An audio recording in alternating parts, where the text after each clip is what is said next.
Yes. So the very first thing is about the batch. So the name of the batch is Vande Bharat batch. अब नाम से ही पता चल रहा है क्या, it is going to be a fast track batch. Fast track batch होने वाला है अपना.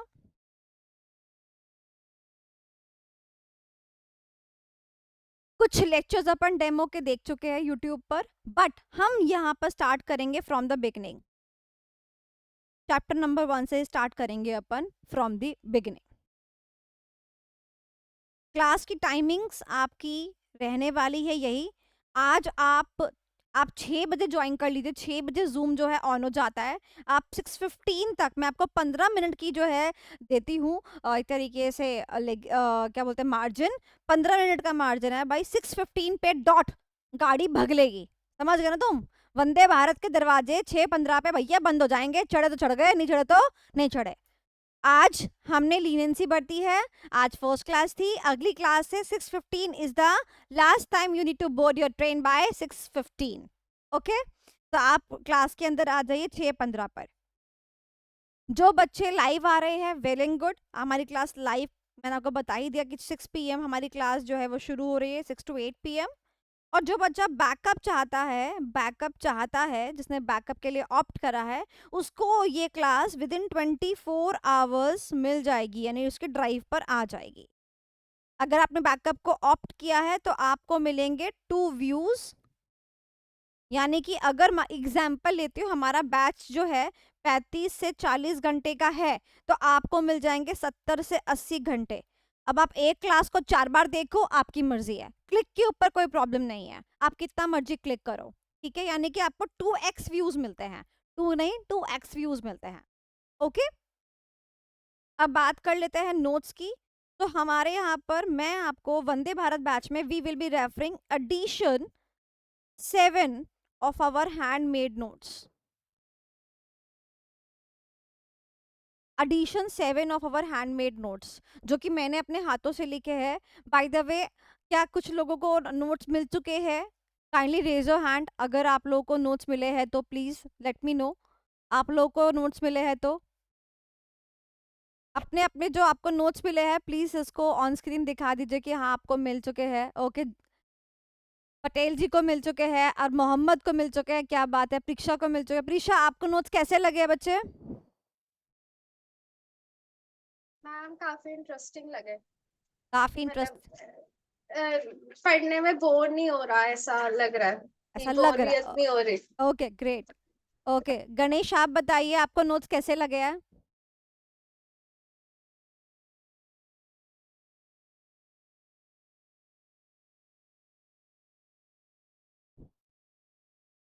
अच्छे लगे. Okay, he is in the library. Okay okay, Ganesh in the library. Okay okay, library में सबको दिखा देना कि मैं ऐसे पढ़ रहा हूँ. ठीक है, सबको दिखा देना और मेक देम जेलस. ठीक है, चलो. Hariom, you tell. आपको वो नोट्स मिल गए ना हरिओम? Yes, tell me. मजा आ गया मैम देख के. मजा आ गया पक्का? हाँ अगर मैं तुझसे पक्का. कहूँ कि तेरे पास हाँ. एग्जाम में देख, तेरे को एफएम भी पढ़ना है, एसएम भी पढ़ना है, ठीक है. हम्म. अब तेरे को एग्जाम में एक तरफ स्टडी मैट दे दिया जाए और दूसरी तरफ ये बोला जाए कि नोट्स है, तू किसको प्रेफर करेगा रिवीजन के लिए? नोट्स. क्या मैं तेरे को बोल सकती हूँ कि तो इस किताब में से एक चैप्टर को उठा के, मतलब मैं तुझसे पूछना चाहती हूँ, एक चैप्टर कितना टाइम में रिवाइज कर लेगा इस किताब से जो मैंने नोट्स तेरे को दिए हैं? एक चैप्टर देख. तो डिपेंड करता है ना कि चैप्टर कितना बड़ा है क्या है. इंडेक्स खोल के देख पर- ले, कोई भी चैप्टर उठा ले अप्रोक्स. क्या तू 2 घंटे के अंदर चैप्टर रिवाइज कर सकता है? रिवाइज कर, याद भी कर 2 घंटे में कर लेगा? हाँ हाँ आराम से. आराम से कर लेगा पक्का? 10 घंटे हम्म. में पूरी बुक निपटा देगा? एकदम पूरा.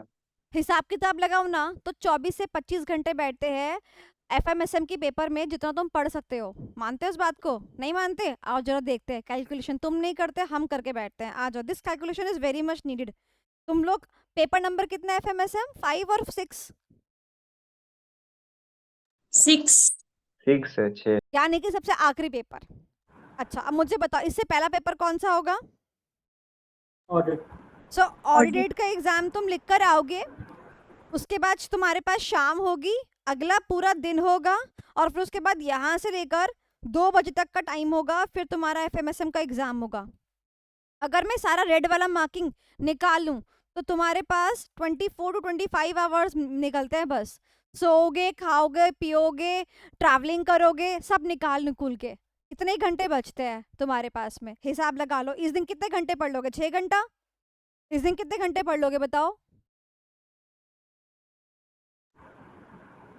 इतने ही घंटे मिलते हैं बस तुम्हारे को।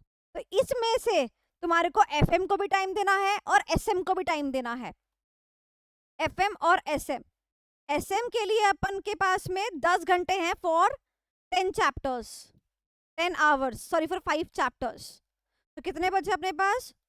14 से 15 घंटे फॉर एफएम। अब जितना आप एसएम में एक्सपर्टीज रखते जाओगे, एफिशिएंट होते जाओगे, एफिशिएंसी एंड इफेक्टिवनेस पढ़ी थी ना अपन ने, जितने अपन एफिशिएंट होते जाएंगे ना, ये घंटे यहाँ से कहाँ किसको मिलते रहेंगे? एफएम को मिलते रहेंगे। तुमने अगर इसको 8 घंटे में सम अप किया तो यहाँ पे तुम्हारे 2 घंटे बढ़ जाएंगे, ये 16 घंटे हो सकता है, 18 घंटे हो सकता है। तुम्हारी एफिशिएंसी इससे आएगी। अभी बात समझ आया? खेल सारा वो एग्जाम के 1.5 डेज, यानी वो 24 घंटे में खेल सारा खत्म हो जाता है। उस टाइम पे आधे से ज्यादा बच्चा क्या नहीं कर पाता? रिवाइज नहीं कर पाता। Now to your surprise I want to say something that मैं आपको बता देना चाहती हूँ कि May 24 was the first attempt of new syllabus. किसी को नहीं पता था क्या आएगा, कैसा आएगा, किसी को नहीं पता था। बट मैं आपको ये बता देना चाहती हूँ कि मई 24 का एक एक सवाल ये हैंडमेड नोट्स में से ही था, यानी कि ऐसा एक भी सवाल नहीं था जो इससे बाहर हो। तो यानी आपके पास एक क्रक्स आ गया ना हाथ में, बस यही करना है और कुछ नहीं करना एग्जाम टाइम में रिवीजन पॉइंट ऑफ व्यू से। Now since they are notes, यानी ऐसा तो है नहीं कि आप खाली नोट्स पढ़ोगे, क्वेश्चन भी तो सॉल्व करने होंगे। तो क्वेश्चंस कैसे करोगे सॉल्व? तो क्वेश्चंस के लिए पहली चीज, सबसे पहली चीज यहाँ पर हम वही नोट करते हैं, क्वेश्चंस के लिए क्या करेंगे। तो रिविजन्स के लिए अपने अपन ने ये कर लिया, अब बात करते हैं क्वेश्चंस की कैसे करेंगे। क्वेश्चंस के लिए क्या करेंगे? सबसे पहला अपन स्टडी मैट के जो क्वेश्चंस होते हैं ना, हर चैप्टर के एंड में, अगर आप अपना देखें हर चैप्टर के एंड में, तो आप वो करेंगे, अपी अपी करेंगे। अपी अपी का मतलब क्या होता है? खुद से करेंगे। चैप्टर एंड होते ही आपका ये हो जाना चाहिए। आपको कोई दिक्कत आती है तो क्वेश्चन सॉल्व करने में, क्लास में आप आते हो ना, रोज आओगे, मेरे से बोलो मैम मैंने स्टडी मैट का ही सवाल उठाया, मेरे को समझ नहीं आया, आप प्लीज एक्सप्लेन कर दो। I will explain it, I will make it solve for you. Done. तो आपने सबसे पहले क्या रेफर करना है? स्टडी मैट रेफर करना है, जो कि चैप्टर एंड पे क्वेश्चंस दिए होते हैं। सेकंड आपने क्या रेफर करना है? आपको पता है ना, क्या पता है कि आप लोग टेस्ट सीरीज देने वाले हो। जब आप टेस्ट सीरीज दोगे तो उस टेस्ट सीरीज में भी तो क्वेश्चंस होंगे। मैं टेस्ट सीरीज में कोई अरे गरे नथु गरे क्वेश्चन थोड़ी दे दूंगी, और जो टेस्ट को क्वेश्चन पेपर बनाऊंगी वो क्वेश्चन पेपर भी सितंबर का एग्जाम ध्यान में रखते हुए बनाऊंगी, क्योंकि वही बच्चा तो टेस्ट सीरीज लेगा जिससे सितंबर में पेपर है। तो मैं सारे इंपॉर्टेंट क्वेश्चन, एक्सपेक्टेड क्वेश्चंस किसमें डालूंगी? इसमें डालूंगी। तो आपने जो टेस्ट सीरीज में आपने क्वेश्चंस पढ़ लिए, वो क्वेश्चंस आपको रेफर करने होंगे। डन। अब बात करते हैं थर्ड, नेक्स्ट थिंग और last thing. Last is ma'am, ये तो तब की बात हुई जब हमारा बैच चल रहा है, इन कंटिन्यूएशन बैच चल रहा है, in continuation. Once the batch is closed, closure के बाद क्या करेंगे आप? क्लोजर के बाद टेंशन की क्या बात, जब सोनाली मैम हो साथ, आपको दिया जाएगा question bank in the PDF format containing all the questions, all the RTPs, all the MTPs, मतलब जो all the PYQs, all the case based questions, सब कुछ इसी में मिलेगा। बट ये कब करना है? ये कब करना है? when you are done with 1 and 2, मतलब प्राइमा फेसाई आपको पहली चीज 1 and 2 करना है, उसके बाद आप ये करेंगे, ठीक है? और इसीलिए ये आपको बाद में मिलेगा।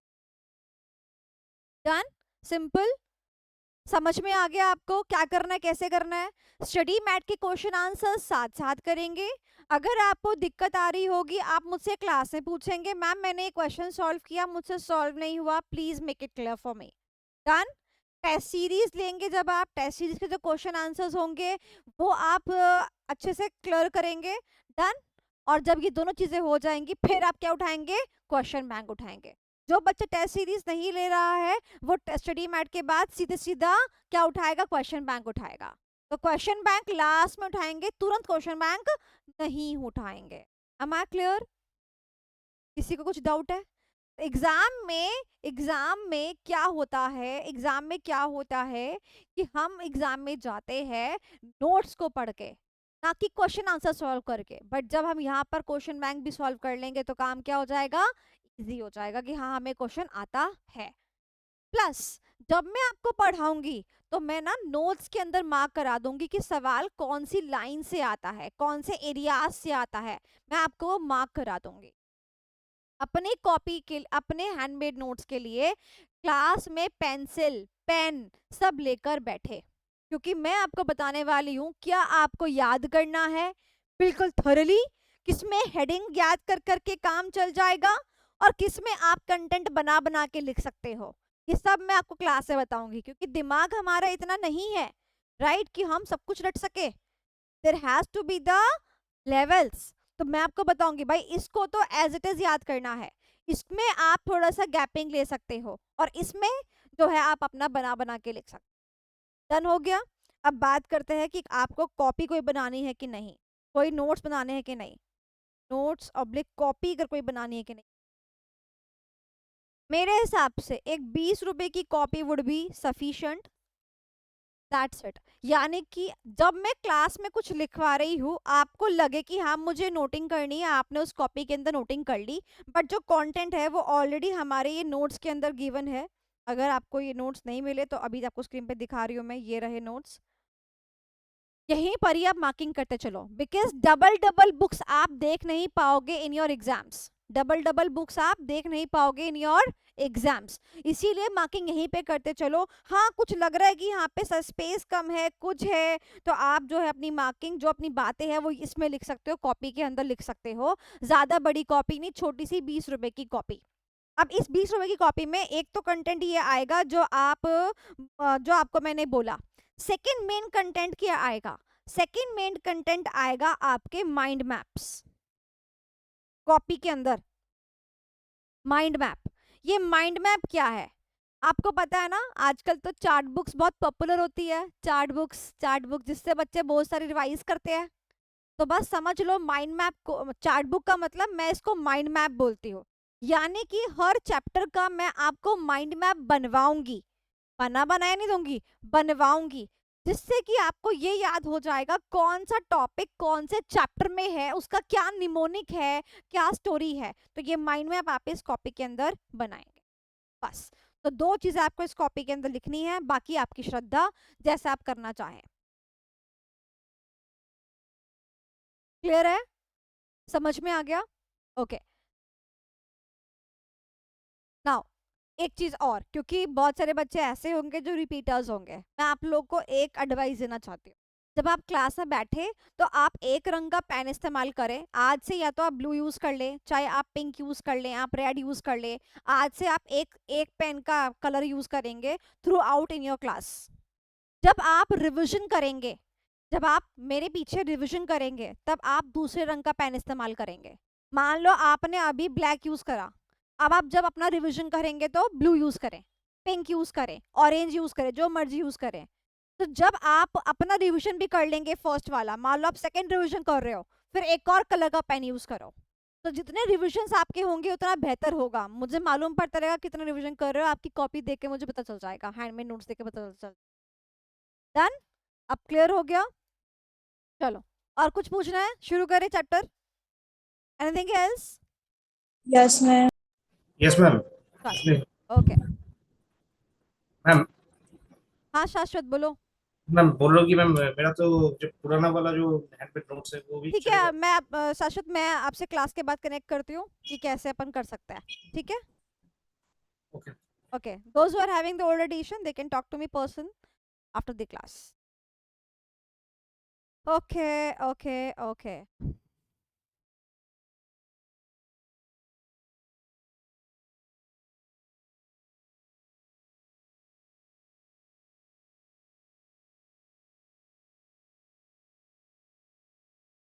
हरिओम बेटा अपनी डीपी लगा, मतलब से मतलब अपनी डीपी लगा लो, मतलब ऐसे अच्छा नहीं लगता, मतलब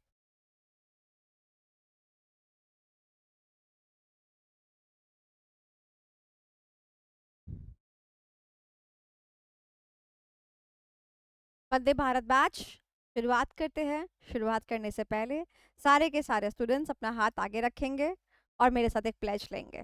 जल्दी से आ जाइए, हाथ आगे रखेंगे, प्लेज लेंगे, अपना माइक ऑन करेंगे। हाथ आगे रखेंगे, प्लेज लेंगे, माइक ऑन करेंगे। Everyone, yes. आज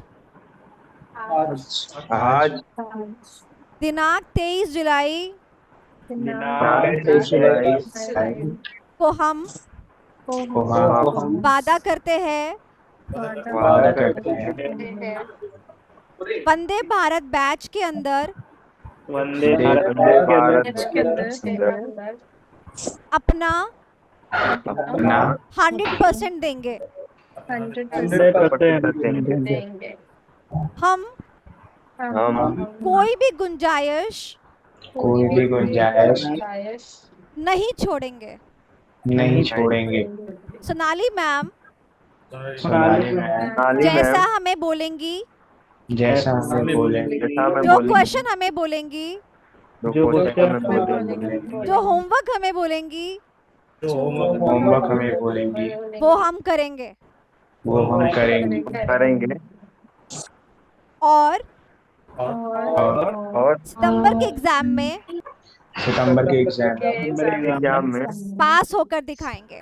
पास होकर दिखाएंगे। जय सरस्वती माँ। जय सरस्वती माँ। हाथ नीचे रख सकते हैं।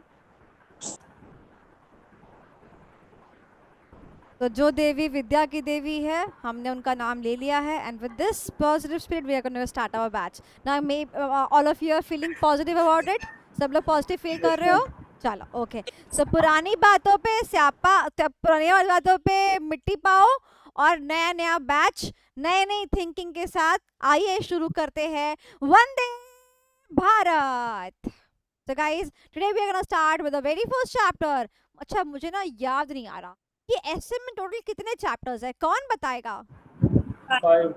5 वेरी वेरी गुड। हरिओम ने हाथ दिखा के बता दिया है कि हमें याद है जो मैम ने सिखाया था। अच्छा फिर बता ही दो, चैप्टर नंबर 1 का नाम क्या था? Introduction to strategic management. Introduction to strategic management. Chapter number 2 का नाम क्या था? Strategic analysis. कौन सा एनवायरनमेंट, एक्सटर्नल की इंटरनल? एक्सटर्नल। पहले बाहर वाली फिर घर वाली, ऐसे याद कर सकते हैं। देखो ई पहले आता है कि आई पहले आता है, बताओ? तो पहला एक्सटर्नल एनवायरनमेंट, के बाद chapter number 3 internal environment. Chapter number 4 में क्या करेंगे? 4 स्ट्रेटेजिक वाइज। Very good. कौन सी चॉइसेस? Strategic choices. के बाद chapter number 5 implementation. Evaluation and implementing. Very very good. Chapter की इम्पोर्टेंस है ना, वो मैं आपको कल या परसों की क्लास में बताऊंगी, ठीक है? आ जाइए। Okay, so chapter number 1 is introduction to strategic management. बहुत सारे बच्चे ऐसे होंगे, इन्हें पढ़ रखा होगा, उनको बोरियत आएगी। मेरी बात ध्यान से सुनना, कीवर्ड्स पे फोकस करना, कीवर्ड्स को साथ साथ क्लास में याद करते हुए चलना, ठीक है? मैं आपको बता देना चाहती हूँ कि स्ट्रेटेजिक मैनेजमेंट के फर्स्ट चैप्टर भी कितने नंबर का है? 10 नंबर का है। चैप्टर नंबर 2 भी कितने नंबर का है? 10 नंबर का है। सारे चैप्टर कितने नंबर के हैं? 10 नंबर के हैं। चलो ओके। सबसे पहले अपने को पढ़ना है what do you mean bye strategy, and उसके बाद अपने को पढ़ना है what do you mean by management. But मैं आपसे सवाल पूछूं, क्या आपने अभी तक देखा स्ट्रेटजी और मैनेजमेंट के ऊपर एग्जाम में सवाल देखा क्या? तो ये तो वही बात हो गई कि हमने पढ़ा what do you mean by auditing. Auditing refers to an independent examination etcetera etcetera. भैया 2 दिन निकाल दिए, पर क्या एग्जाम में ऑडिट की डेफिनेशन आई? आई? तो क्या ये ऐसा कंटेंट है जिसपे वक्त लगाया जाए? अरे भैया ऐसे ही है, ऐसे थोड़ी ना बिल्कुल ही नीचे गिर जाएगा कि डेफिनेशन पूछ लेगा। ठीक है, तो ज्यादा से ज्यादा यहाँ से क्या आ सकते हैं? एमसीक्यू। ओके, तो यहाँ पर हम तैयारी किसकी करेंगे बच्चा? एमसीक्यू। अपन एग्जामिनेशन ओरिएंटेड बैच लेके चल रहे हैं इसको, राइट? तो जो भी बच्चा पढ़ रहा है, भैया हम तो एग्जाम के लिए पढ़ा रहे हैं, क्या कहते हो? एसएम किसी को अगर ऐसे पढ़ना हो इन डिटेल तो वो उम्मीद बैच, कामयाबी बैच, ये सारे बैच ले सकता है। डिटेल में पढ़ाया है, 10 साल से पढ़ा रही हूँ, बहुत डिटेलिंग पढ़ा सकती हूँ। ये कौन सा बैच है? Examination oriented fast track batch. मैं दिमाग में क्या लेके चल रही हूँ? मेरे को मेरा बच्चा सितंबर के एग्जाम में पास करवाना है। क्या आप भी दिमाग में ये लेके चल चलिए? ओके, तो ये हम प्रिपेयर किसके लिए करेंगे? एमसीक्यू। आ जाइए सबसे पहले मैनेजमेंट। मैनेजमेंट को डेफिनेशन गिवन है, मैनेजमेंट गिवन है। पहली डेफिनेशन कौन सी है बताएंगे? कहता है मैनेजमेंट का मतलब होता है, क्या मतलब होता है मैनेजमेंट का? कहती है वही घिसी पिटी थकी हारी definition. Management refers to the process of planning, organising, staffing, directing, controlling. क्या डेफिनेशन सबको याद है कोई ऐसा जिसको याद ना हो? प्रोसेस की जगह वर्ड फंक्शंस भी थे। याद करो अपना बिजनेस स्टडी, सब कुछ सेम, सब कुछ बराबर, बोलो हाँ कि ना? Okay, yes ma'am. आगे चले, चलते रहो, आगे बढ़ने के लिए बोलते रहे करो यस मैम। चलो आगे चलते हैं। उसके बाद सेकंड डेफिनेशन क्या है? अरे भैया मैनेजमेंट वो भी तो है जो हमारी कंपनी को क्या करते हैं? चलाते हैं। अच्छा, आपने ऑडिट में पढ़ा ना, क्या पढ़ा ऑडिट के अंदर? मैम फर्स्ट ऑडिटर जो होता है ना, वो कौन अपॉइंट करता है? फर्स्ट ऑडिटर कौन अपॉइंट करता है? Board board of board director. Board board board BOD, ये। और सब्सिक्वेंट ऑडिटर्स कौन अपॉइंट करता है? Share holders. यानी member, कंपनी के shareholder अंदर होंगे। 2 टाइप के लोग हैं, एक है कंपनी के ओनर्स और दूसरे कंपनी को चलाने वाले, राइट? तो हम कहते हैं, हम बात करते हैं कि भैया इनको भी तो मैनेजमेंट कहते हैं जो कंपनी को क्या करते हैं? चलाते हैं। ये वही बीओडी है जो फर्स्ट ऑडिटर को अपॉइंट भी करते हैं। समझ में आया? So management refers to the key group. Key group का मतलब की यानी इम्पोर्टेंट, की ग्रुप ऑफ पर्सनल्स। अच्छा, ये जो ग्रुप है ना बेटा, 4 जन का, ये ग्रुप में है कौन कौन? जरा बताना, ये ग्रुप में कौन कौन है बच्चे? एक कंपनी का सीईओ, एक कंपनी का सीएफओ, हो सकता है, हो एमडी। सकता है, हाँ एमडी, हो सकता है कंपनी में सीएस की भी रिक्वायरमेंट पड़ती हो। पता है ना आपको की ग्रुप के अंदर की managerial person. KMP. Very good, ये वही तो लोग हैं। तो कंपनी का सीएस भी हो सकता है वहीं बैठा हो, केएमपीज में आ जाता ना सीएस। तो बताओ मेरे बच्चों, मैनेजमेंट की कितनी डेफिनेशन गिवन है? 2 डेफिनेशन गिवन है। वैसे तो जिंदगी में बहुत सारी डेफिनेशन है, अपने को कितनी करनी है? 2। आयशा ने कितनी बोली है? 2। हम किसके अकॉर्डिंग चलेंगे? आयशा के अकॉर्डिंग चलेंगे। डन डन डन डन, चले आगे। यहाँ तो कोई दिक्कत परेशानी? चलो नो। अब बात कर लेते हैं स्ट्रैटेजी की। ये स्ट्रैटेजी आज तक देखा एग्जाम में स्ट्रैटेजी की डेफिनेशन आई हुई है? नहीं, देखोगे भी नहीं। इसको भी किसके अकॉर्डिंग करना है? एमसीक्यू के अकॉर्डिंग करना है। तो स्ट्रैटेजी का मतलब क्या है, कोई बता सकता है? Anyone the class? स्ट्रैटेजी का मतलब क्या है? To win in the complex environment. Oh my God! Oh my God! Oh my God! आ जाइए, यहाँ पर है बेटा एक ध्यान रखने की बात, अमेंडमेंट एक्चुअली यहाँ पर। पहले ना स्ट्रेटजी की डेफिनेशन होती थी WWE, एक डेफिनेशन होती थी WWE, ways to win over enemy, ये डेफिनेशन थी। हालांकि कुछ लोग ऐसे हैं जो YouTube पे फास्ट ट्रैक के फ्री लेक्चर्स डालते हैं, तो उनकी किताब में भी आज ये डेफिनेशन है और बच्चा भी इसी से पढ़ रहा है। But pity them. तो यहाँ पर मैं ये बताना चाहती हूँ कि this definition is no more in the new syllabus. New syllabus के अंदर WWE यानी कि ये शब्द नहीं दे रखे हैं। क्या शब्द दे रखे हैं? इन्होंने बोला है न्यू सिलेबस के अंदर इट इज अ वेज। आइए देखते हैं क्या लिखा है। स्ट्रेटजी का मतलब, स्ट्रेटजी का मतलब है वेज, वो तरीका जो बिजनेस अपनाता है, वो तरीका जो बिजनेस अपनाता है to respond to the dynamic and hostile environment. ये आपका न्यू सिलेबस के अकॉर्डिंग है। अगर आप ओल्ड सिलेबस का लिखोगे तो वो गलत माना जाएगा। फिर मत बोलना मैडम नंबर कट गए।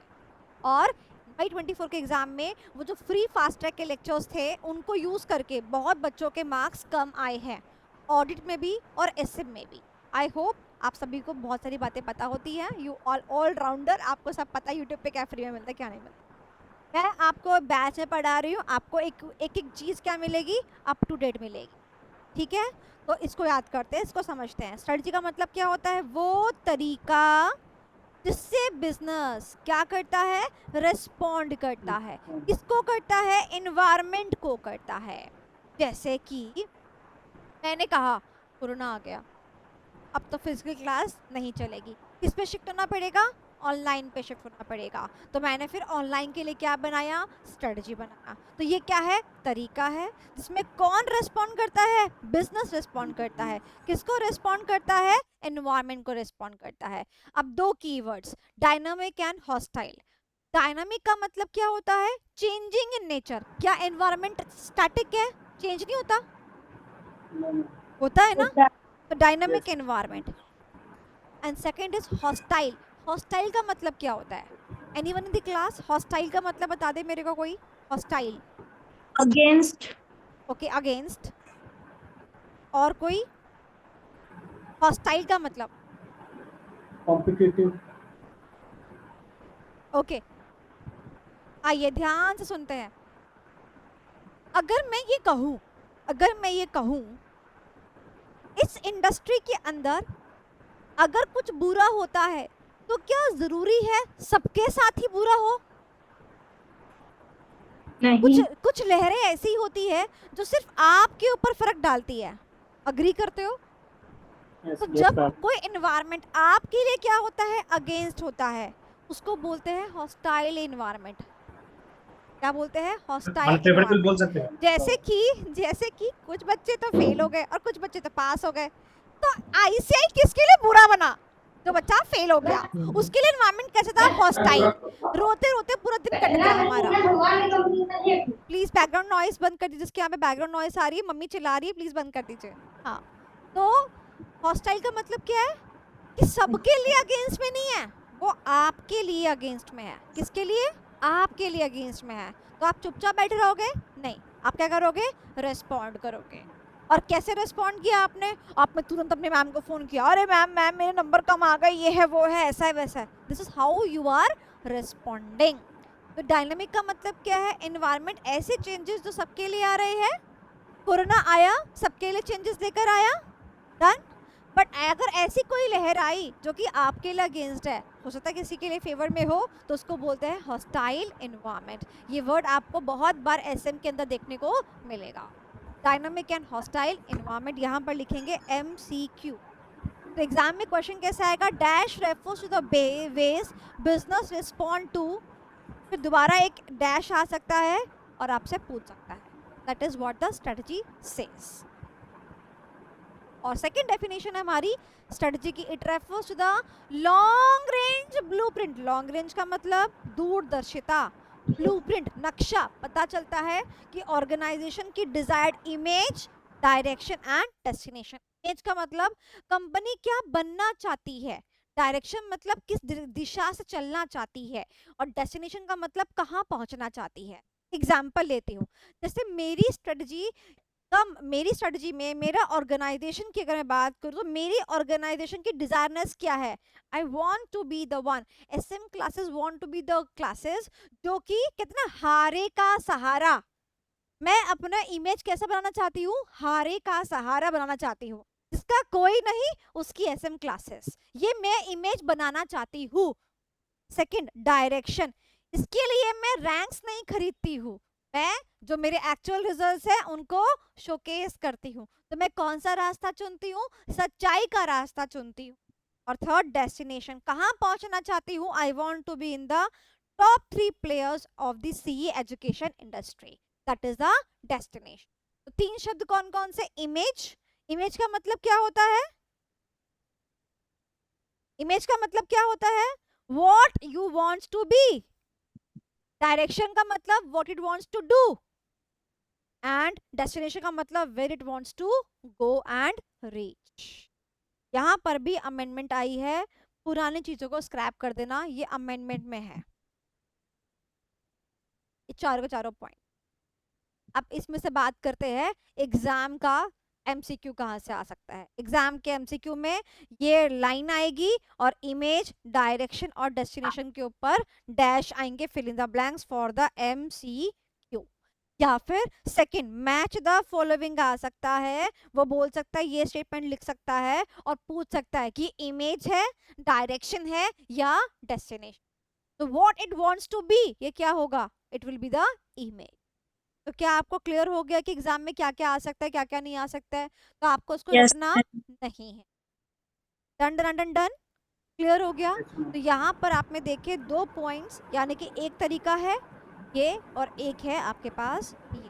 क्या आपको इसको याद करना है? आपको इसको याद नहीं करना है, सिर्फ एमसीक्यू के लिए क्या करना है? प्रिपेयर करना है। डन, चले आगे। yes, ma'am. Everyone clear? Thumbs Yes, up दे दो ma'am. Yes, फटाफट से। ma'am. चलो ओके, अब यहाँ पर आते हैं ये पॉइंट। पॉइंट पीटीआर का मतलब है पॉइंट टू रिमेंबर। पीटीआर का मतलब क्या है? पॉइंट टू रिमेंबर, यानी कि आपको ये पॉइंट ध्यान में रखना है। Strategy is no substitute for sound, alert and responsible management. Strategy कोई सब्स्टिट्यूट नहीं है, इसका मतलब समझ में आता है? स्ट्रेटजी कोई सब्स्टिट्यूट नहीं है, किस चीज़ का? अब उसको समझते हैं, ध्यान से मेरी बात सुनना। अच्छा एक बात मुझे बताओ, आप अपने ऑर्गेनाइजेशन के अंदर चुनिंदा लोग लेकर आ गए, बहुत इंटेलिजेंट, ठीक है, पर आपने स्ट्रेटजी नहीं बनाई, क्या ये सही है? No, आपने no, अच्छे ma'am. अच्छे टीचर से क्लासेस ले ली, बट आपने अपनी स्ट्रेटजी नहीं बनाई एक एग्जाम को क्लियर करने की, क्या ये सही है? नहीं. बात ना वही है, कहते हैं कि अगर आपके पास बढ़िया से बढ़िया मैनेजमेंट भी आ जाए ना, इसका मतलब ये नहीं है कि आप स्ट्रेटजी नहीं बनाओगे, आप स्ट्रेटजी फिर भी बनाओगे। तो strategy is no substitute for sound, alert and responsible management, MCQ. यानी कि मैनेजमेंट की तरह साउंड मतलब अच्छा, अलर्ट मतलब बढ़िया अलर्ट रहता है, ये नहीं कि लेजी है। और रेस्पॉन्सिबल मैनेजमेंट, आप अपना बढ़िया मैनेजमेंट लेके आ गए, इसका मतलब ये नहीं है कि आप अपनी स्ट्रेटजी को क्या कर देंगे? नहीं बनाएंगे। और 90% सीए के अंदर फेलियर का यही कारण है, we all are dependent on the teachers. Yes, we all are dependent on the teachers. Teachers ही आपको हर चीज़ दे रहे हैं, आपको नोट्स दे रहे हैं, टीचर है आपको स्ट्रेटजी बता रहे हैं, वही आपको 1.5 डेज के एग्जाम में रिवीजन स्ट्रेटजी बता रहे हैं, हर चीज़ वही कर रहे हैं। आप क्या कर रहे हैं? आपकी स्ट्रेटजी है कोई? है आपके पास कोई स्ट्रेटजी है क्लियर करने की? That is where you guys are lacking, that is what the point is. तो अभी तक जो हमने पढ़ा, क्या पढ़ा? मैनेजमेंट की डेफिनेशन पढ़ी और स्ट्रेटजी की डेफिनेशन पढ़ी। इसमें से एग्जाम में क्या आने वाला है? एमसीक्यूज आने वाले हैं। Are we done with this? Yes, ma'am. Are we done with this? चलो Yes, ma'am. आ जाओ, अब बात करते हैं स्ट्रेटेजिक मैनेजमेंट की। स्ट्रेटेजिक मैनेजमेंट की, स्ट्रेटेजिक मैनेजमेंट यानी कि अब हम चैप्टर पे आ रहे हैं, main introduction to strategic management. तो वो अपने इंट्रोडक्शन के अंदर क्या क्या दे रहा है? कहते हैं एक तो मैं मीनिंग बताऊंगा, दूसरा मैं ऑब्जेक्टिव बताऊंगा, तीसरा मैं एसएम की इंपॉर्टेंस बताऊंगा और चौथा मैं लिमिटेशन बताऊंगा। ये एग्जाम के लिए इम्पॉर्टेंट होता है, डिस्क्रिप्टिव के लिए। मैं आपको वो भी लिखवाऊंगी कि आपको क्या क्या इम्पॉर्टेंट है। ये फिलहाल किसके लिए इम्पॉर्टेंट है? डिस्क्रिप्टिव के लिए, यानी कि यहाँ पर हमें पूरा फुल फ्लैश लिखने का सवाल आएगा। सबसे पहला सवाल, मीनिंग ऑफ स्ट्रेटेजिक मैनेजमेंट। ये सवाल 2 जगह काम आएगा, 1+1, 1+1, यानी कि आपने यहाँ पर इसको याद किया तो ये एक जगह और काम आएगा। अब ध्यान से सुनेंगे मेरी बात।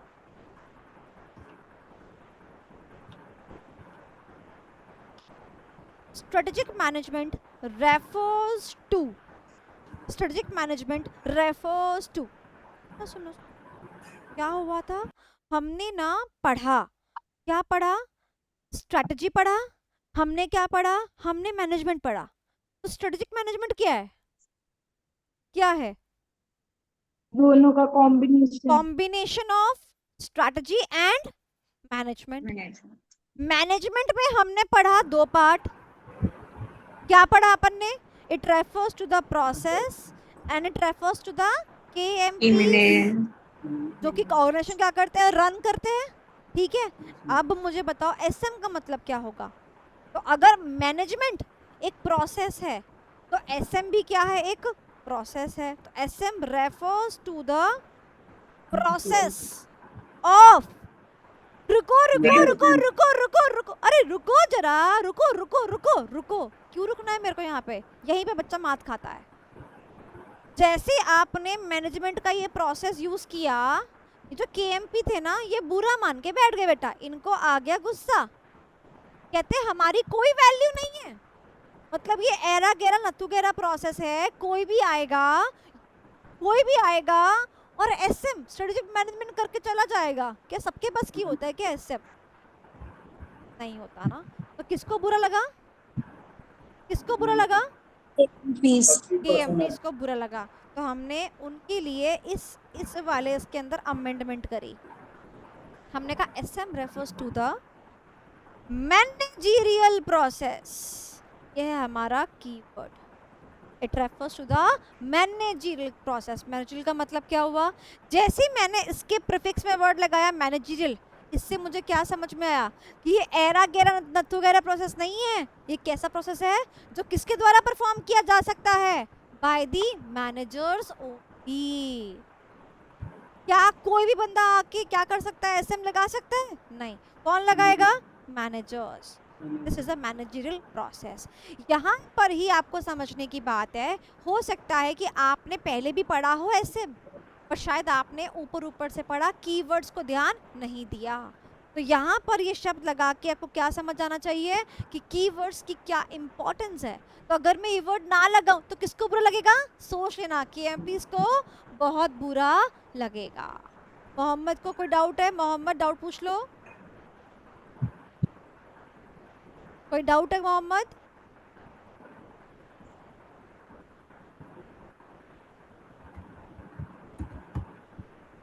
मैम आपकी स्क्रीन ब्लर आ रही है। मेरी स्क्रीन ब्लर आ रही है, किसी और के लिए भी आ रही है? नहीं, नो में तो Pallav you need to check your bandwidth, okay, maybe the bandwidth is low। मैं अपने यहाँ पे फुल एचडी वगैरह सब चीजें यूज करती हूँ, एक बार अपने से चेक कर लो पल्लव, या फिर लॉग आउट करके दोबारा लॉग इन करो, माइट भी सब ठीक हो जाए, ऐसा कर लो। हाँ, अब मोहम्मद पूछते हैं कि मैम जो छोटी शॉप्स होती है ना, छोटी नहीं छोटी, राइट छोटी शॉप्स होती है, तो उसमें क्या मतलब, छोटी शॉप्स होती है कि उसमें मैनेजमेंट प्रोसेस क्यों लगा जाता है?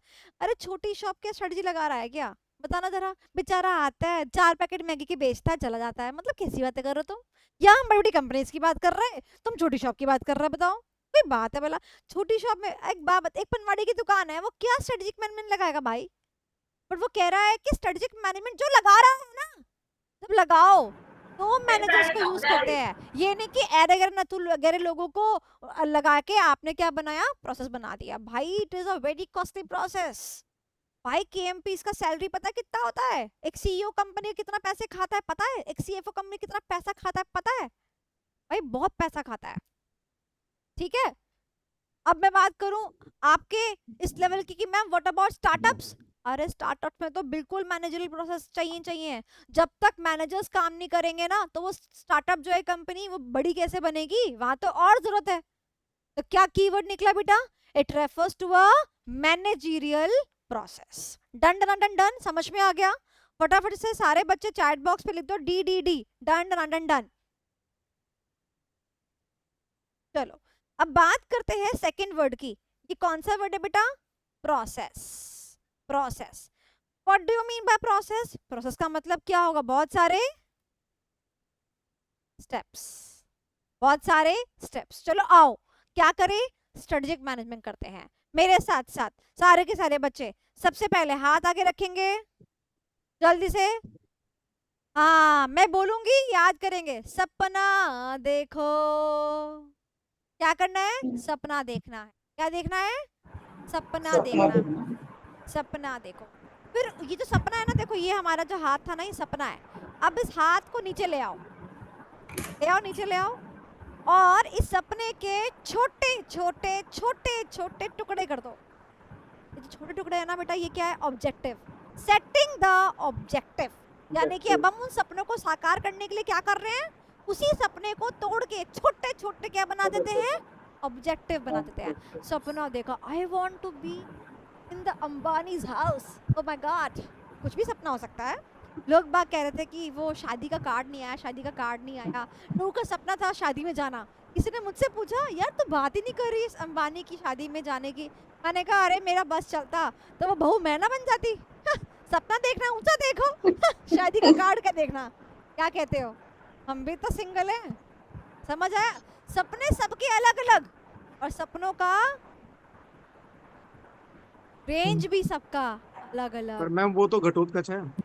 क्या है भाई साहब, क्या बोलना चाहते तुम? क्या है वो? अरे बोलो ना, क्या है वो? घटोत्कच मैम, घटोत्कच। इसका मतलब क्या होता है? अरे बता दो अब तो, क्या है वो? अब तो शादी हो चुकी है, कौन सा मुझे कुछ बुरा लगना है? राक्षस का नाम है मैम। अरे भाई साहब, राक्षस तो वो, तुम उसकी बॉडी पे जा रहे हो क्या? अच्छा एक बात मुझे बताओ, देखो इस उम्र, मेरी उम्र की बात करना, इस उम्र पे देखो प्यार प्यूर तो कुछ होता नहीं। सही बताऊं बात, ठीक है? डीलिंग कैसे होती है ना, आप जब फोन फान आता है ना, अच्छा आप क्या करते हो? अच्छा ये। आप क्या करते हो? अच्छा ये। ओ अच्छा क्या पैकेज है आपका? मैं पूछूंगी, वो पूछेगा। आपका क्या टाइम टेबल रहता है? वो पूछेगा, मैं पूछूंगी। अपनी कोई मतलब वाइफ वाली बात तो खत्म है। जब वाइफ वाली बात ही खत्म है तो फिर अंबानी सही ना, क्या करना क्या है? खत्म। और तो और मैम मैं तुम्हें आपकी एक बात एज क्या है बताऊं, फिर? मैं आपको एक बात और बताऊं कि ना, अगर तुम देखो तो अंबानी हर सेक्टर में है, एजुकेशन सेक्टर में नहीं है। ठीक है? जैसी ये बात उठी ना, तुरंत मेरी बहन ने बोला, अरे यार अगर तू, तेरा काम बन जाए ना भाई, अंबानी एजुकेशन सेक्टर में भी आ जाए, और ना उसके बाद में देखियो एक एजुकेशन सेक्टर में भी बाढ़ आएगी, और you will be the CEO of everything happening in the education sector. You will be handling everything. मैंने कहा बात तो सही है यार, ये तो सही है। मतलब उसके बाद मेरे और जो रिलेटिव साथ में बैठे हुए थे, कुछ लोग बैठे हुए थे अपन कजन्स वगैरह, वो कहते अबे हाँ यार एक काम करियो, तू ना 2-4 कंपनी वंपनी खोल लियो, और ये सब जो जो आजकल बहुत ट्रेंड में चल रही है ना, ठीक है, यूनिकॉर्न यूनिकॉर्न सब गई। अरे एक बार अंबानी आया, खत्म, टाटा बाय बाय, और मैम हमें प्रॉफिट सीईओ बना मोटिव चल दियो। रहा है तो आपका। है सौरभ? प्रॉफिट मोटिव है मैम, ये तो प्रॉफिट माइंडसेट। तो भाई साहब यही तो कह रही हूँ मैं। और ये माइंडसेट, ये विजन से निकला। तो जिन कंपनीज की हम बात कर रहे हैं, उन कंपनीज का विजन भी कितना भी दूरदर्शिता वाला हो सकता है ना? तो आपने इन्वायरमेंट में अपॉर्चुनिटी देख ली। बिल्कुल सही बात है। मेरा विजन वो था कि भाई देखो, जब इस उम्र पे कोई वाइब मैच वाली बात नहीं है, लव शब्द की कोई बात नहीं है, इम्प्रेस इम्प्रूव की कोई बात नहीं है, अपना कम से कम 4-5 जनरेशन सुखी रहे, माँ बाप भी सुखी रहे, है ना, भाई बहन महा सुखी रहे। अरे भैया मौजा ही मौजा। फिर मैम आप दहेज ले लो। दहेज क्या? दहेज ले लो? Yes ma'am. हाँ तो हम तो ले रहे हैं, लड़की भी तो दे रहे हैं साथ में। बताओ, इतनी कमाऊ लड़की दे रहे, संस्कारी लड़की बिल्कुल कतई, और क्या चाहिए? और बिना किसी बीमारी की लड़की दे रही। भैया वो लड़का देखो, बीमार है बेचारा, उसका पता नहीं कब क्या मेडिकल ट्रीटमेंट चले, यहाँ टचवुड एक्टिव लड़की मिल रही बिल्कुल कतई। और क्या चाहिए जीवन में? उसकी मम्मी इतना अच्छा डांस करते ही, I am having diploma in Kathak, मैं भी साथ में डांस कर लेती, बढ़िया एकदम जमती सास बहू की। ये था हमारा विजन, है ना? तो किसी का विजन क्या था? शादी का जस्ट कार्ड आ जाए, और एक था हमारा विजन। तो क्या विजन वगैरह भी वेरी करता है पर्सन टू पर्सन? बिल्कुल। Company to company? बिल्कुल।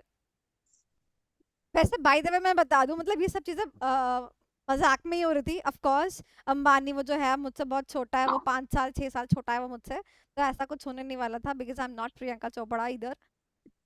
तो जस्ट कहते हैं ना कि कजन्स के साथ जब आप बैठे होते हो तो आप बस विद द फ्लो मजाक करते हो, तो वो एक मजाक वाली बात थी, ऐसा कुछ होने नहीं वाला। और अगर बात पैसे की ही थी तो फिर तो भाई साहब बहुत बिजनेसमैन के रिश्ते भी आए, ओके कर सकते थे, बट हमें पैसों से तो मतलब ही नहीं है, पैसा सेकेंडरी है, मतलब तो भैया अपने से है। अगर मैं नीचे गिर जाती हूँ तो वो स्वभाव होना चाहिए व्यक्ति का कि वो मुझे ऊपर उठा सके, सिंपल। तो वो स्वभाव अगर है तो सोनाली जैन के उसकी बात करेगी, वरना नहीं बात करेगी। तो दिस इज मी।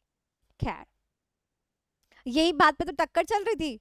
लोग कहते हैं एजुकेशन इंडस्ट्री, सी एजुकेशन इंडस्ट्री, कोई भी education industry, it is a business, and for me it is not a business, it is education is still a profession, still a profession.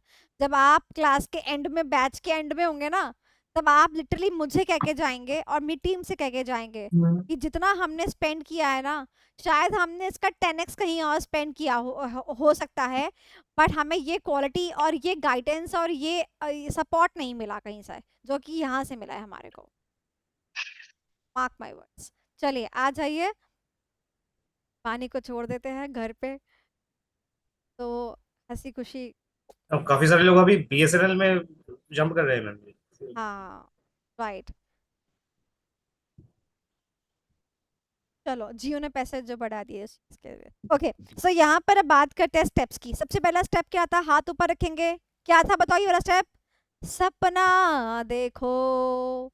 सपने की English क्या है, सपने की इंग्लिश है विजन। क्या है सपने की इंग्लिश, विजन। क्या है, विजन। फिर उस सपने को क्या करते हैं हम, छोटे छोटे टुकड़ों में क्या कर देते हैं, डिवाइड कर देते हैं। इसको बोलते हैं सेटिंग ऑफ ऑब्जेक्टिव, राइट। उसके बाद हम क्या करते हैं, इस ऑब्जेक्टिव को अचीव करने के लिए क्या करते हैं, मेरी तरफ देखो, स्ट्रेटजी को डेवलप करते हैं। क्या किया, स्ट्रेटजी को डेवलप किया। उसके बाद उस स्ट्रेटजी को डेवलप करके यहाँ रखेंगे, जेब में रखेंगे, क्या करेंगे, उसको इम्प्लीमेंट कर देंगे। हमने क्या किया, स्ट्रेटजी को इम्प्लीमेंट किया। और एक स्ट्रेटजी क्या जिंदगी भर तक साथ रहेगी, क्या करना पड़ेगा उसके अंदर, एडजस्टमेंट्स, जैसे अकाउंट्स में करनी पड़ती है ना बैलेंस शीट के नीचे, क्या एडजस्टमेंट्स, स्ट्रेटेजिक मैनेजमेंट में क्या करना पड़ेगा, एडजस्टमेंट्स करनी पड़ेगी। तो सुनो इधर देखो, making adjustments over the time, यानी वक्त के साथ साथ हमें क्या करनी पड़ेंगी, एडजस्टमेंट्स करनी पड़ेंगी। अब मैं एक बात पूछूं, मुझे बताओ ये वन टाइम प्रोसेस है या ये एक साइक्लिक प्रोसेस है, चलता ही रहेगा, चलता ही रहेगा, चलता ही रहेगा, चलता ही रहेगा, चलता ही रहेगा। Very good. अकाउंट्स में हम एक अजम्पशन लेके चलते हैं, क्या अजम्पशन लेके चलते हैं, मेंबर्स में come, members may go, but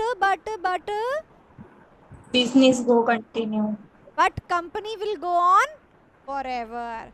similarly वो विजन हम यहाँ लेके चलते हैं, क्या कि ये जो हमारा प्रोसेस है, it will not and, it will keep on going, क्योंकि जब तक बिजनेस चलता रहेगा तब तक स्ट्रेटेजिक मैनेजमेंट का प्रोसेस भी चलता रहेगा। तो देखो 5 स्टेप्स, 1 2 3 4 5 ये रहे। और ये लाइन आपको लिखनी है, ये लाइन पहले नहीं थी, ये अमेंडमेंट में न्यू सिलेबस में आई है। साइक्लिक मैनर वर्ड यूज किया इन्होंने कि चलते जाओ चलते जाओ चलते जाओ चलते जाओ, ऐसा करके ये वर्ड इन्होंने यूज किया है। आई होप कि आपको ये पांचों के पांचों स्टेप्स याद हो गए होंगे। तो ठीक है, फिर मैं कर रही हूँ परफॉर्म, आपको मुझे बताना है, ठीक है। चलो सबसे पहले डेवलपिंग विजन, देखते जाओ अबे क्या सपना ऐसा, देखो। अरे सपना देखना है, देखते तो जाओ, देखना क्या है ये तो बताओ। हाँ विजन, सपना, लड़की कह रही देखते जाओ, अरे देख लड़की, भाई साहब कि थोड़ी किसी आदमी को तुम देख रहे हो, ताड़ रहे हो बिल्कुल कतई, किसको देखना है यहाँ पे, विजन को।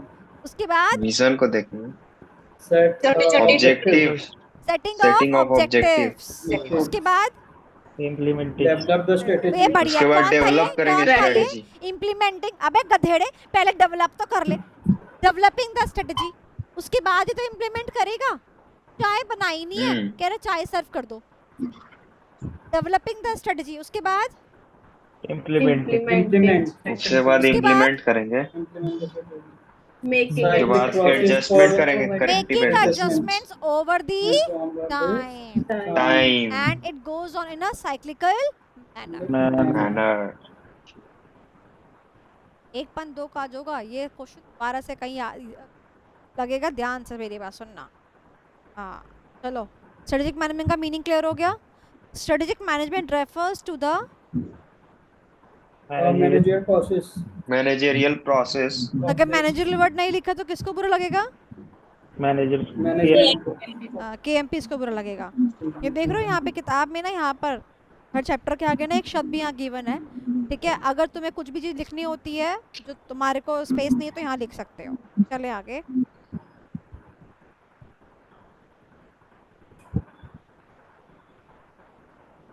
आ जाओ, अब बात करते हैं मीनिंग के बाद किसकी? ऑब्जेक्टिव की।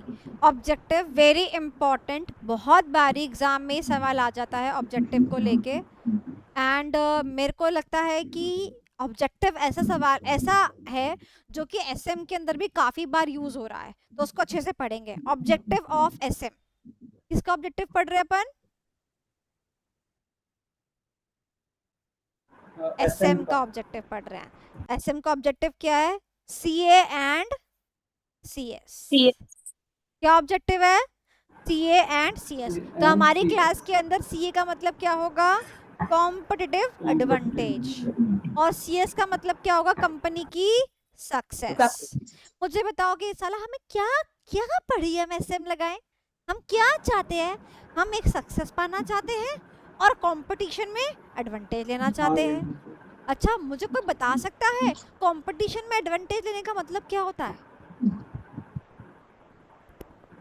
बताओ। Market share. वाह वाह वाह, market share. O my God. तो फिर यहाँ पर डोमिनेंस ओवर मार्केट, कुछ अलग करें, कॉम्पिटिटर यूनिक चीजें सब। Dominance over the market. अच्छा, ये तो आपने सुनो सुनो सुनो सुनो, ये तो आपने मेरे को इसके सिनोनिम्स बता दिए। मैं कह रही हूँ कॉम्पिटिटिव एडवांटेज कैसे कर सकते हैं, क्या कर सकते हैं? कुछ आइडिया है? क्या मतलब है इसको अचीव करने से? क्यों हमें एसएम लगा के इसको अचीव करना है? क्या है ऐसा? कब माने कि ये कंपनी ने कॉम्पिटिटिव एडवांटेज अचीव कर ली है? मुझे बोल सकते हो क्या मैंने कॉम्पिटिटिव एडवांटेज अचीव करी है कि नहीं करी है? पता लगा सकते हो? तो कैसे लगाओगे? मैं ये पूछ रही हूँ, जानना चाहते हो? बताऊं? कुछ यूनिक करके, कुछ डिफरेंट करके जो दूसरे नहीं कर पा रहे हैं। माय गॉड, ये हनमें नोट्स भी दूसरे लिख नहीं पा रहे हैं, बट फिर भी मेरे को कॉम्पिटिटिव एडवांटेज अचीव नहीं हुआ अभी तक। ये किताब मैंने लिखी, यूनिक था, पढ़ाने का स्टाइल यूनिक था, बट आज तक कॉम्पिटिटिव एडवांटेज बेटा अचीव नहीं हो पाया। बताओ। मोहम्मद कह रहे हैं स्ट्रेटजी का बेस्ट होना। बेटा स्ट्रेटजी मैंने पढ़ा रही हूँ, मेरे से अच्छी स्ट्रेटजी किसी की हो नहीं सकती, बट फिर भी आज तक कॉम्पिटिटिव एडवांटेज मिला नहीं मेरे को। बताओ, आप सुनना ध्यान से। कॉम्पिटिटिव एडवांटेज क्या होता है? कॉम्पिटिटिव एडवांटेज का मतलब है, कॉम्पिटिटिव एडवांटेज का मतलब है आप जिस इंडस्ट्री में हो ना बच्चा, सुनना ध्यान से, आप जिस इंडस्ट्री में हो ना बच्चा, उस इंडस्ट्री के नॉर्मल प्रॉफिट से आप अगर सुपीरियर कमाते हो, उसको बोलते हैं आपके पास क्या है? कॉम्पिटिटिव एडवांटेज है। अगर कोई नॉर्मल, सुनना ध्यान से, मेरा शूज़ का बिजनेस है, मैं शूज़ इंडस्ट्री की बात करती हूँ भैया, मैं जूते बेचती हूँ, ठीक है। बहुत सारी कंपनियाँ हैं, नाइकी है, बहुत सारी कंपनियाँ हैं, स्केचर्स है, बहुत सारी कंपनियाँ हैं, बट मेरा जो ब्रांड है उसका नाम है लेदर। ये मेरे ब्रांड का नाम है और मेरी कंपनी दूसरों से ज़्यादा प्रॉफिट कमाती है, यानी कि आई am having a competitive advantage over others. समझे? तो कॉम्पिटिटिव एडवांटेज को हम क्या कहते हैं? कंपटीशन में एडवांटेज होना, मतलब दूसरों के कंपैरिजन में ज़्यादा प्रॉफिट्स होना। अगर आपने अकाउंट्स पढ़ी हो तो आपको समझ आना चाहिए, एक होते हैं सुपर प्रॉफिट्स और एक होते हैं नॉर्मल प्रॉफिट्स। हम जो सुपर प्रॉफिट्स कमाते हैं वो गुडविल की वजह से कमाते हैं। अकाउंट से पढ़ा होगा अगर आप लोगों ने, तो यही वही चीज़ है, ये वही चीज़। गुडविल मतलब आपका नाम है, आपका काम बोलता है, यस सर कह रहे हैं एक फीचर है आपका, इसको अकाउंट्स में क्या कह देते हैं हम, गुडविल कह देते हैं। समझ आया? सो कॉम्पिटिटिव एडवांटेज क्या होता है, जब आप इंडस्ट्री में जो नॉर्मल प्रॉफिट्स होते हैं, अब मान लो शूज़ इंडस्ट्री में नॉर्मली 40% आप कमाते हो, ठीक है, 40 आप 100 रुपये का जूता बेचते हो, 40 रुपये कमाते जूते के ऊपर, 60 रुपये इज द नॉर्मल थिंग। अब वहाँ पर अगर आप 40 की जगह 50 कमा रहे हो, सामने वाला बंदा जो है 40 कमा रहा है, आप 50 कमा रहे हो भैया, तो you are in the competitive advantage, यानी आपके पास क्या है, एक प्लस पॉइंट है। वो प्लस पॉइंट क्या होता है, Super आपकी profit. Uniqueness, Uniqueness. आपकी कॉम्पिटेंस, आपका कैपेबिलिटी, आपका feature, that is what is the ingredient. तो जब आप इनपुट डालते हो, आपके हैंडमेड नोट्स, आपका पढ़ाने का तरीका, ये इनपुट होता है, और उससे आउटपुट क्या निकलता है, कॉम्पिटिटिव एडवांटेज। समझ गए? तो हो सकता है आपने एसएम पहले भी पढ़ी हो, तो मैं आपको बता देना चाहती हूँ, कॉम्पिटिटिव एडवांटेज के ऊपर पूरा का पूरा एक टॉपिक है। अगर आपने वो टॉपिक पढ़ा होता तो आज आपको डेफिनेशन याद होती। दिखाऊं कहाँ पर है, दिखाऊं? आओ, पता होना चाहिए।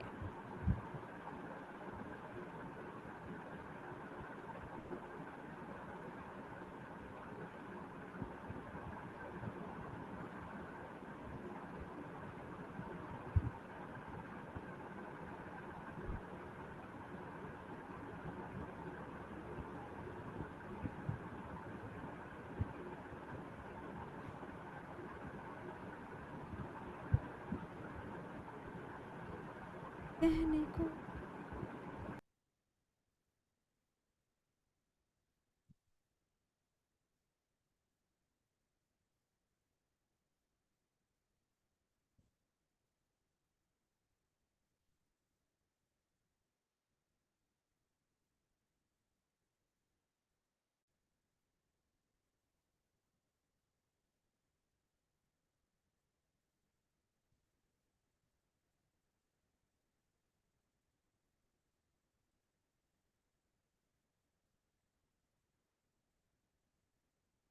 देखो, दिखा स्क्रीन पर टॉपिक के एग्जाम में, organization is set to have competitive advantage if its profitability is higher than the average profitability of all the companies in the industry. देखिए डेफिनेशन, और आज तक आपने एसएम पढ़ी, और आई बिलीव कि ये जो वर्ड है कॉम्पिटिटिव एडवांटेज, ये 10,000 बार इस्तेमाल होता है, बट आपको इसका मीनिंग नहीं पता। This is what is the done, समझ में आ गया? So basically if you are earning more than the normal profits, you can say the super profits, that is the competitive advantage. Clear हो गया? चले आगे, आ जाओ। Objective CA and CS done. Next is importance को अभी छोड़ देते हैं, नेक्स्ट इज लिमिटेशंस। आज अपन लिमिटेशंस कर रहे हैं। लिमिटेशंस सुनना ध्यान से, मेरी बात ध्यान से सुनना। आज आपको देने जा रही हूँ एक ट्रिक। वेद ने मुझसे बोला मैम आंसर राइटिंग, यहाँ पर आपको आंसर राइटिंग की टिप देने के लिए जा रही हूँ। सुनना ध्यान से, बहुत सारे टॉपिक्स ऐसे होंगे जिसमें से ना आपको पूछा जाएगा एडवांटेज बता दो या डिसएडवांटेज बता दो, है ना। बेनिफिट्स वर्ड यूज हो सकता है, और या फिर लिमिटेशन वर्ड यूज हो सकती है। आपको पता है ना सारे शब्द, ध्यान से सुनना मेरी बात। एक एग्जाम में ना बेनिफिट्स, लिमिटेशन, मतलब गिन चुन के एक ही सवाल आएगा, किसी भी टॉपिक से आ सकता है, पूरे 5 चैप्टर में से, ठीक है। सुनना ध्यान से, अगर आपको क्वेश्चन में आ जाए कि इसके माइनस पॉइंट गिनवा दो, तो एक लाइन आप कॉमन लिखेंगे। क्या लाइन होगी वो? सुनना ध्यान से। Every coin has 2 sides, every coin has 2 sides, so strategic management has advantages or benefits or the another side on one side, but it has few limitations on the another side as well. एक coin के 2 पहलू होते हैं, एक पहलू है advantages और दूसरा पहलू कौन सा हो गया? डिसएडवांटेजेस और लिमिटेशन। ये लाइन आपकी स्टार्टिंग में होनी चाहिए।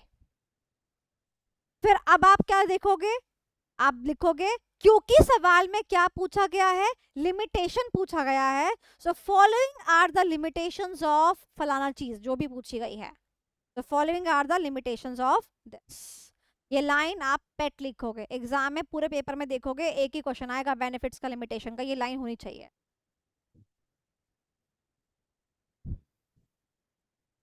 डन। अब बात करते हैं अपन वापस टॉपिक की। यहाँ पे किसकी बात कर रहे हैं हम, लिमिटेशंस ऑफ स्ट्रेटेजिक मैनेजमेंट। तो देखो यहाँ पर 4 लिमिटेशंस गिवन है। कौन कौन से लिमिटेशंस हैं, C⁴। तो ये क्या है हमारा निमोनिक। बेटा तुम्हें किडनी की जैसा लग रहा होगा, बट बेटा किडनी नहीं है। बचपन में तुमने यूरिनरी सिस्टम बनाया होगा ना, ऐसे करके बनाया होगा, ऐसे करके बनाया था, बनाया होगा बट ये किडनी विडनी नहीं है। ये क्या है बेटा, सी। तो हमारे मैनेजमेंट के अंदर, स्ट्रेटेजिक मैनेजमेंट के अंदर 4 खामियां हैं। बेटा चुन चुन के खामियां निकाली हैं, जैसे लोग चुन चुन के मेरी क्लासेस में खामियां निकालते हैं ना, ऐसे ही कहता it is a very costly process. ओहो भैया बड़े पैसे लगते हैं। ये जो KMPs है ना, क्योंकि ये मैनेजरल प्रोसेस है, अरे भैया बड़े पैसे खाते हैं, इनकी सैलरी बड़ी ज्यादा होती है। कि छोटे मोटे लोग तो क्या नहीं कर सकते, SM नहीं बना सकते। कंज्यूम्स टाइम, अरे बड़ा वक्त लगता है। सोनाली मैम की क्लासेस करो, बड़ा वक्त लगता है। अरे गोचू अगर क्लास करेगा तो अपना टाइम कम लगेगा, ये किसको समझ में आया।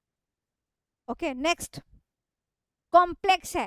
क्या कॉम्प्लेक्स है बच्चों, स्ट्रेटेजिक मैनेजमेंट नहीं, यहाँ पर स्टार मार्क करो, यहाँ पर तुम गलती करते हो। कॉम्प्लेक्स है, क्या कॉम्प्लेक्स है, एनवायरनमेंट को समझना।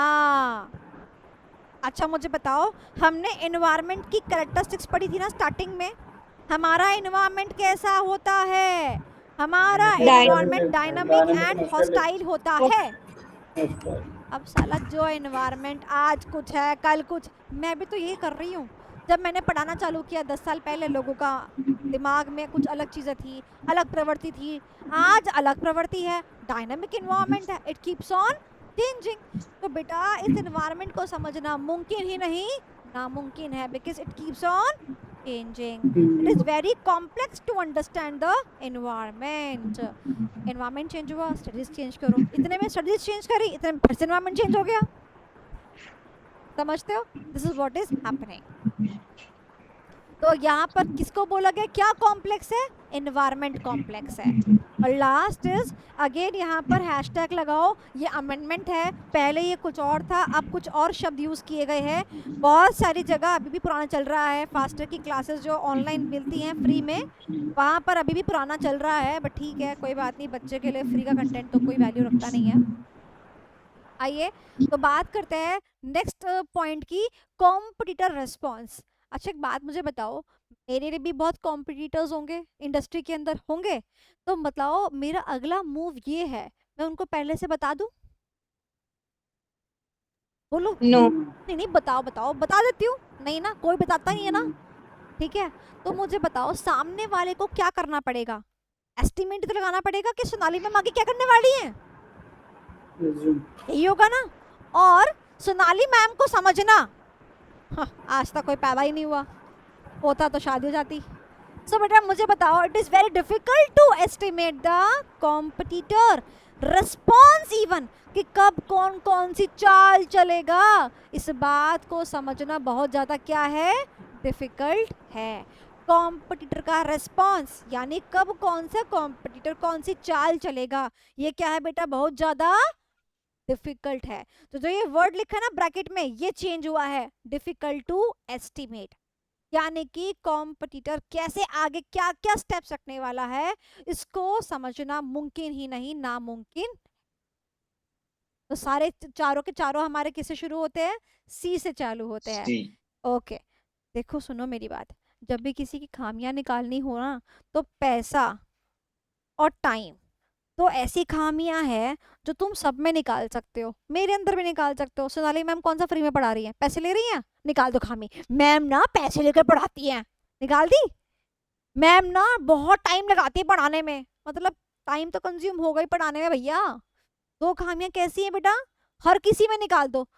कोई भी चीज की खामी निकालनी हो, मैं अभी निकाल सकती हूँ 2 खामी, पैसा और टाइम।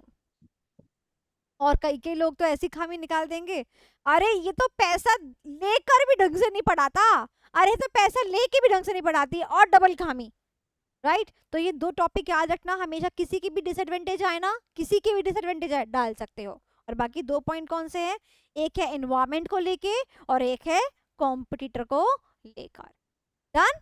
चलो अब मैं आपको 1 मिनट दे रही हूँ, नीचे यहाँ पर लिखा हुआ है, मैं स्क्रीन नीचे कर रही हूँ, आप लोगों के लिए कर रही हूँ, आप एक एक करके एक पॉइंट पढ़ते रहे। सबसे पहले अपन ने क्या पढ़ा, it is a costly process, तो पहले पढ़ोगे कॉस्टली वाला, चलो फटाफट पढ़ो, अपने मन मन में पढ़ो।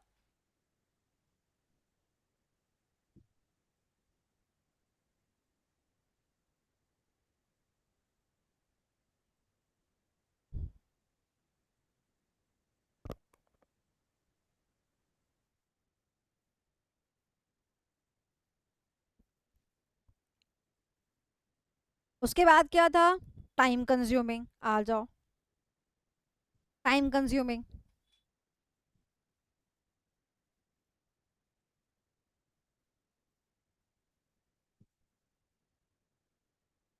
इस लाइन को पढ़ो, communicating that the strategies may affect the daily operations. सुनना ध्यान से,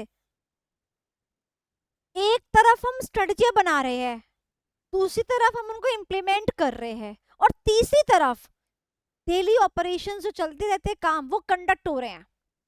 समझो आप जो हो, एग्जाम्पल आप लेबर हो, ठीक है, आप अपना ईंटें उठा के ट्रक में डाल रहे हो, समझो ऐसे, और ये टास्क आप परफॉर्म कर रहे हो, ये आपका ऑपरेशंस है, और मैं एक स्ट्रेटेजिक मैनेजर हूँ, मैं क्या करती हूँ, स्ट्रेटेजिक मैनेजमेंट करती हूँ। मैंने कहा नहीं नहीं नहीं, आज से हम ये स्ट्रेटेजी अडॉप्ट नहीं करेंगे, आज से हम ईंटें ऐसे नहीं ऐसे रखेंगे, इसको ऐसे नहीं ऐसे करेंगे, तो क्या आपके ऑपरेशन से इम्पैक्ट नहीं हो रहे, होते हैं ना।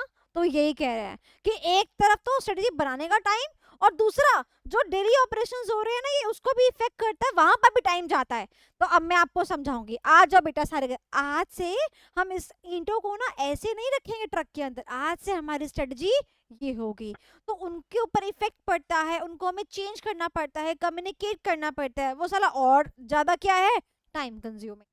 उनको बताओ भी, अब आगे से क्या करना है ये भी बताओ। समझ आया, क्लियर हो गया। अब ये थोड़ी ना कि मोदी सरकार की तरह डिजिटलाइजेशन तो कर दिया पैसों का, है ना, कैशलेस इकोनॉमी बनानी है, और लोगों को पता है नहीं कि ट्रांसफर कैसे करते हैं पैसा, हम सिखा रहे हैं फिर एक दूसरे को, एग्जीक्यूशन में प्रॉब्लम आ जाएगी ना फिर। अब आगे चलते हैं, next is environment is highly complex and turbulent. ये टर्बुलेंट का मतलब क्या है, एनीवन इन द क्लास कोई मुझे बता सके टर्बुलेंट का मतलब क्या होता है, एनीवन? अनस्टेबल। ओके, मैं तो रास्ते से जा रही थी, मैं तो फ्लाइट में बैठी थी, द फ्लाइट में हैव सर्टेन टर्बुलेंस, कुर्सी की पेटी बांधे रखी है, ये वर्ड आपने टर्बुलेंस वहां जरूर सुना होगा।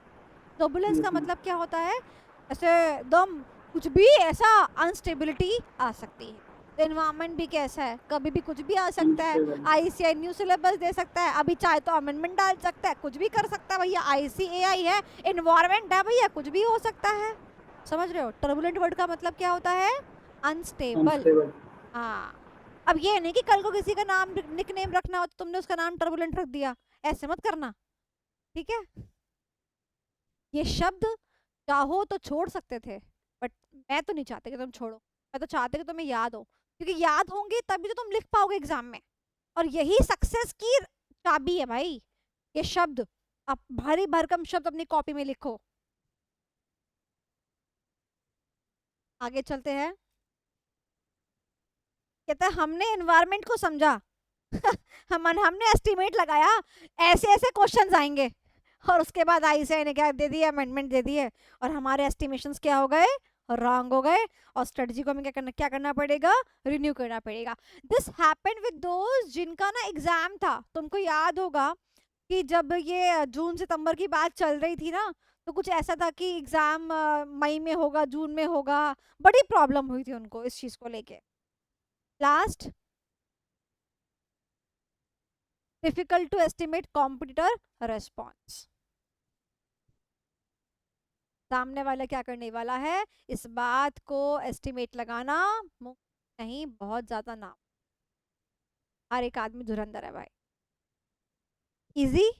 चलिए, तो हमने क्या किया, लिमिटेशंस। तो अगर हम वापस इस चार्ट पर आए तो एसएम में क्या क्या पढ़ना है अपने को, मीनिंग में क्या पढ़ा, it refers to the managerial process process of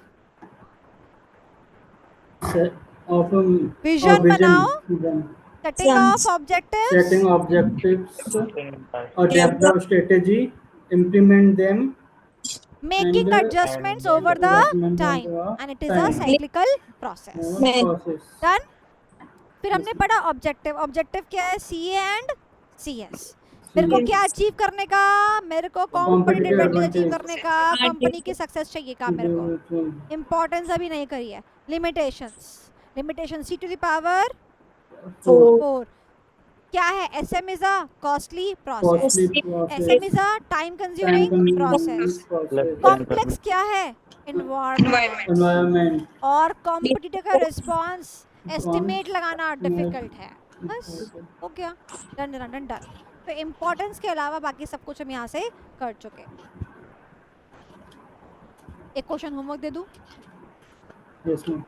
Yes, तुम ma'am. कह रहे हो यस तो मैं मान लेती हूँ तुम्हारी बात।